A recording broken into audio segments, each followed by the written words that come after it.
You've waited for the text. You've reread the last conversation. You've told yourself it means something, and then told yourself it means nothing, and then checked again just to be sure. And none of that waiting gave you clarity, because you were trying to decode a message that was never meant to be decoded. Because breadcrumbing doesn't end when someone finally gets consistent. It ends when one specific type of person decides they are no longer available to be fed crumbs. At first, it feels like potential. A text out of nowhere after days of silence. A moment of warmth so real you think, this is it. This is who they actually are. Then nothing. You wait. Another crumb arrives. You feel relief. Then the silence comes back. You wonder if you said something wrong. Another message. You soften. They disappear again. And somewhere in the middle of that loop, you stop asking whether this is enough and start asking what you can do to make it more.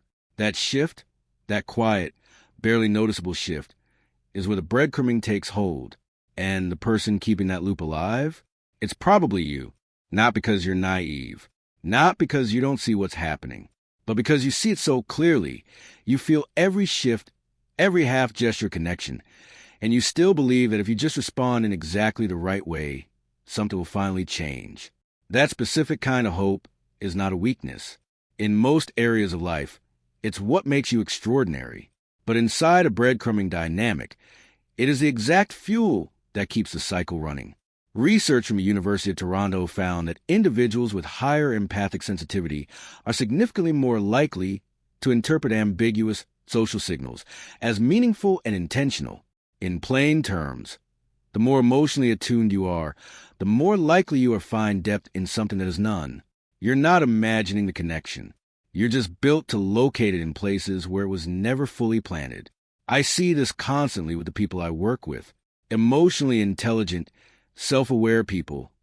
People who have done the inner work, who can articulate exactly what breadcrumbing is, who can see the pattern with total precision, still checking their phone at midnight, still replaying a 3-word message looking for something warmer underneath it. Not because they're foolish, but because understanding a trap and being free of it are two completely different things. Knowledge alone doesn't create distance from a pattern. Only a specific kind of internal decision does. By the end of this, you'll understand exactly why secure people don't just tolerate breadcrumbing differently. They respond to it in a way that makes it functionally impossible to continue. And more importantly, you'll understand the one internal shift that doesn't just reduce your reaction to breadcrumbing, but makes you genuinely unresponsive to it. So let's get clear on what breadcrumbing actually is, because most people misread it. They see it as someone who is confused or emotionally unavailable or just bad at communication. But it follows a very specific logic every single time. There is just enough contact to maintain your attention, then enough silence to create anxiety. That anxiety makes you more focused on them, not less. Their next message lands in a system that is already primed to receive it, gratefully, eagerly, with more weight than it deserves. Your response signals that the line is still open, and the loop resets. This isn't carelessness. This is an engagement pattern that runs on your unresolved hoping. And it will keep running for exactly as long as someone is on the other end, hoping. Now, let's talk about why secure people respond to this so differently, and why their response is so hard to replicate without actually becoming it. A secure person isn't just someone with better boundaries. It's something more internal than that. Secure people have a stable enough sense of self that external inconsistency doesn't destabilize them. They don't need ambiguity resolved, because their inner state doesn't hinge on the resolution. They read the crumb for what it is, not what it could mean, not what it might signal about the future, just what it actually is. And what it actually is, to them, is information, not an invitation, not a test they need to pass. Just data about who this person is right now. That read, that flat, unromantic clarity, is the entry point to everything that follows. That's where breadcrumbing loses its grip. Here is what makes this so much harder a fake than people realize. Most people try to respond to breadcrumbing by suppressing their reaction, by playing it cool, by waiting longer to reply, by performing disinterest they don't actually feel. And the breadcrumber, consciously or not, always senses a performance, because suppressed desire still reads as desire. It still signals availability. It still tells the other person's nervous system, that the line is live. Real security doesn't suppress the pull. It genuinely doesn't feel the same way, because it's rooted in something the breadcrumber cannot offer and therefore cannot threaten. A secure person's sense of value doesn't go up when the text arrives, and it doesn't go down when it doesn't. And that internal flatness, that quiet, unimpressed stability, is the one thing a breadcrumbing dynamic has absolutely no mechanism for. But here's the part that almost nobody talks about, and it changes everything once you see it. It is not detachment alone that makes a secure person immune to breadcrumbing. What makes them immune is that their detachment is built on a foundation of radical self-prioritization.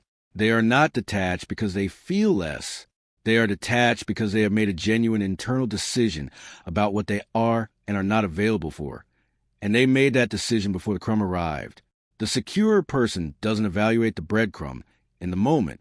They already evaluated it in advance. That's the shift, not a reaction, a prior commitment to themselves. So here is how the secure response actually works. Not by ignoring the message, not by crafting a perfectly measured reply designed to signal aloofness.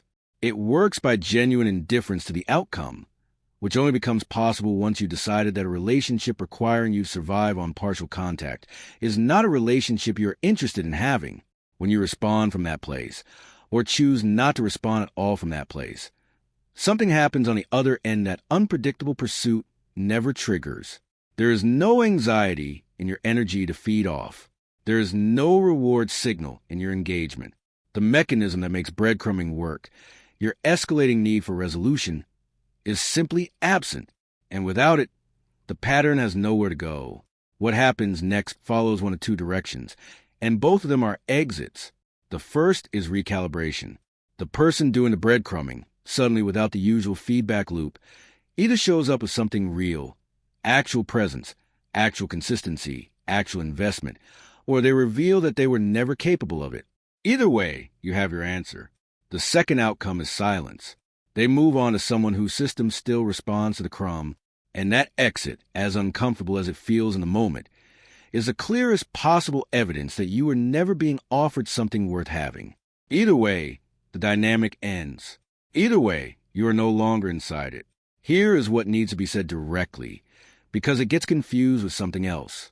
You don't respond to breadcrumbing like a secure person because you've given up on love, or because you've built walls, or because you no longer feel the pull of connection. You do it because you have developed the specific capacity to feel the pull, to notice the crumb, to register its warmth, and to not let it override what you already know about what you need. That is not numbness. That is the most precise form of self-knowledge there is. And it is the only response that breadcrumbing genuinely cannot survive.